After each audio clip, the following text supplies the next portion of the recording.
mountain biking in Bali, Indonesia. What? This guy, he runs the hotel. So he gave us a villa for free. Good morning, everybody. Now, it's actually a nice morning here in Norway.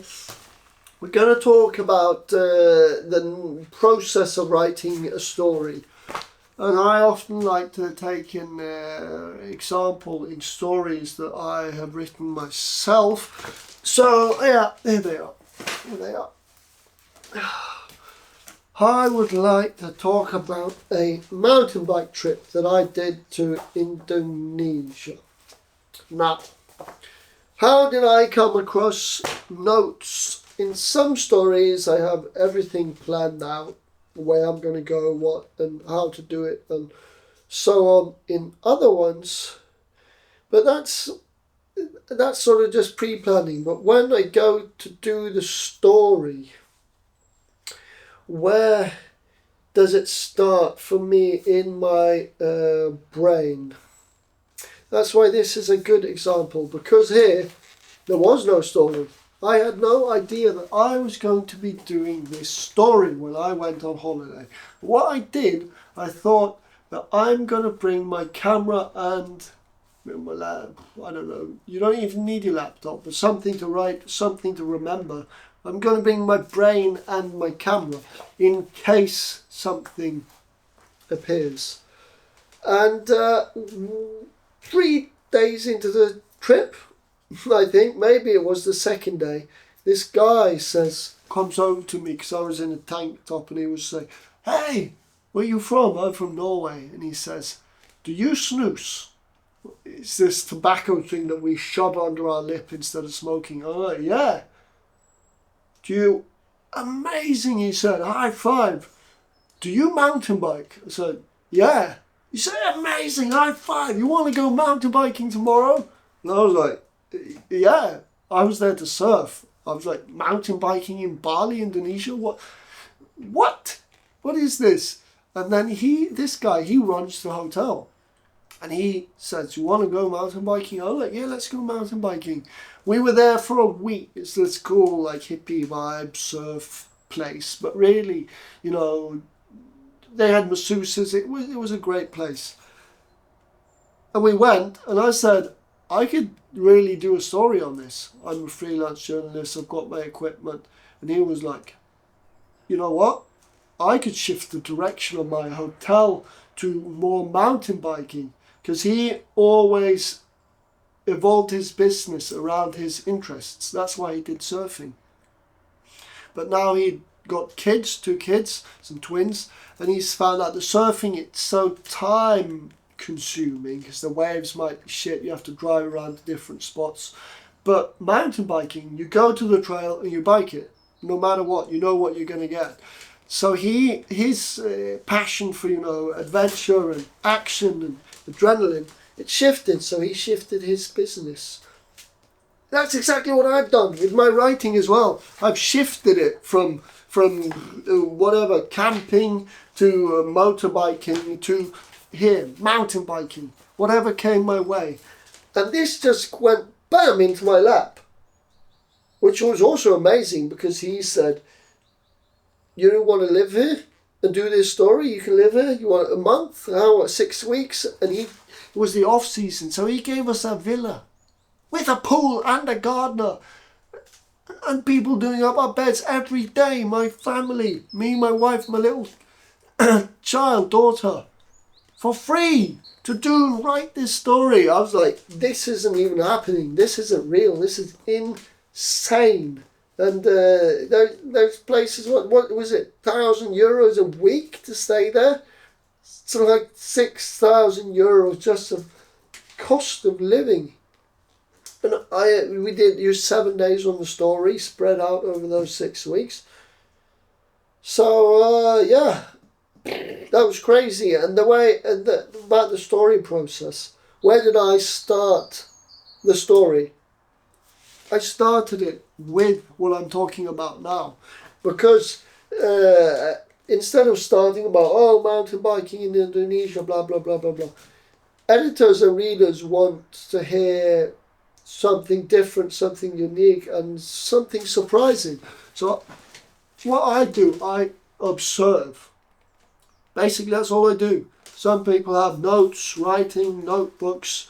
Of course, I always write down the notes when I get home if there's some specifics. But mostly it's just my brain remembering the core story. It's my eyes. Your eyes are the best note takers. That's what comes in, comes out. Either through the photography or it's through the, well, photography. It's actually practically what comes in.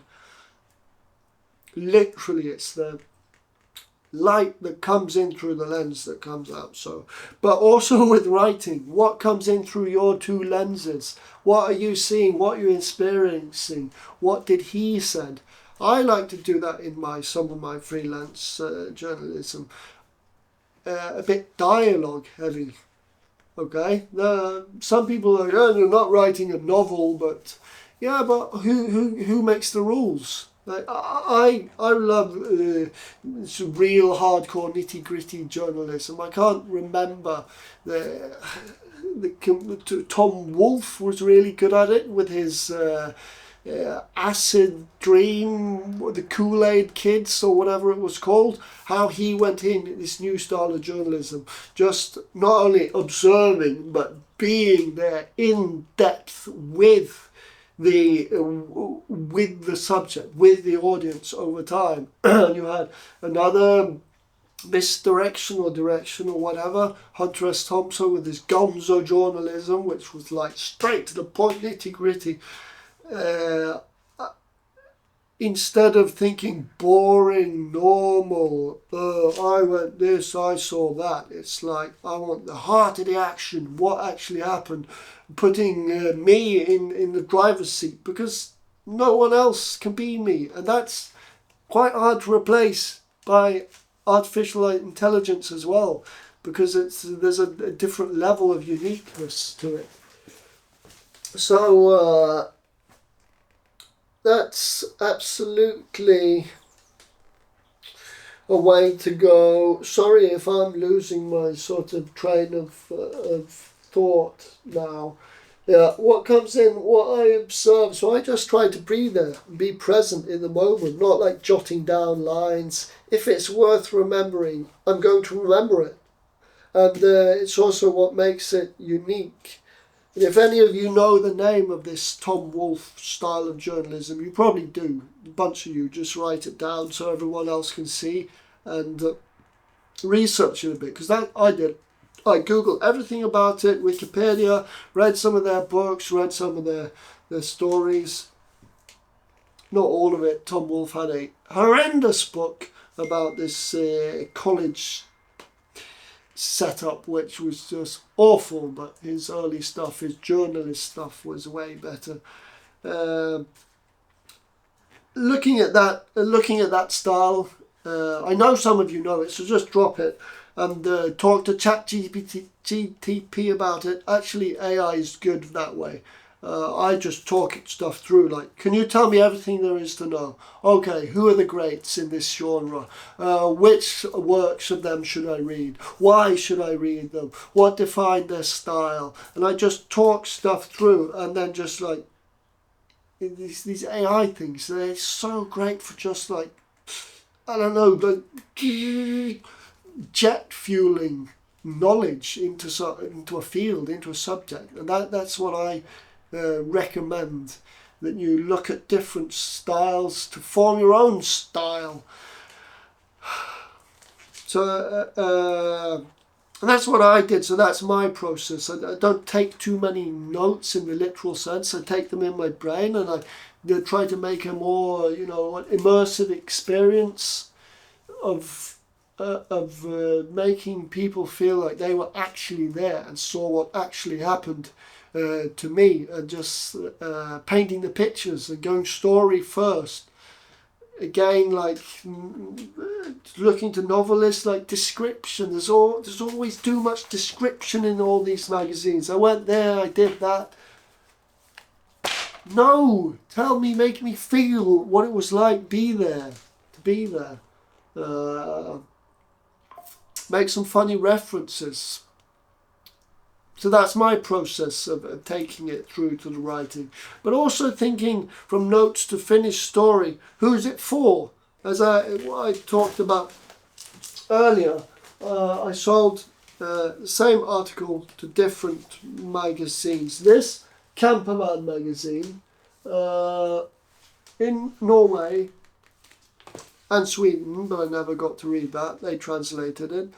And in New Zealand. We were in New Zealand. In New Zealand, I had to take a completely different approach. I took, because my mother's British, like the colony. I'm the New World colonist, come to explore New Zealand before taking over it.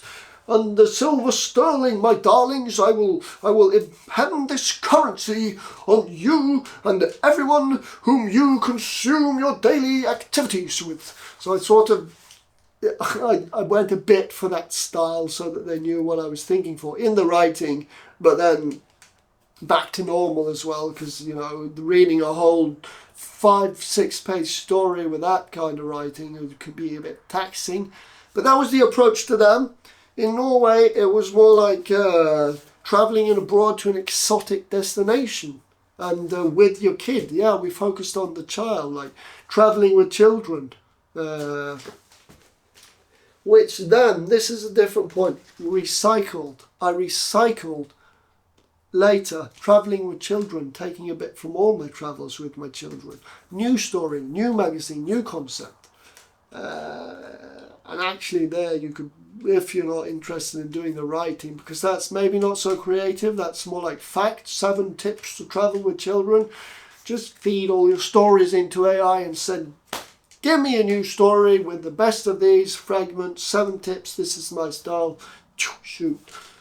That would just be a money gig, not a passion gig, but there's those as well in every job, isn't there? So, yeah, that's basically it for this one, I think. Can't think of any more. You can see there's a beetle over there working with a leaf. I have to go and see if he needs some more. Want to keep him away from our tomato plants, but chuck him out, get some real leaves and some fresh air, not sitting in here sweating. Cooped up beetle ain't gonna be no good beetle. Okay, thanks. Yeah, that's my take on it. Have a good one.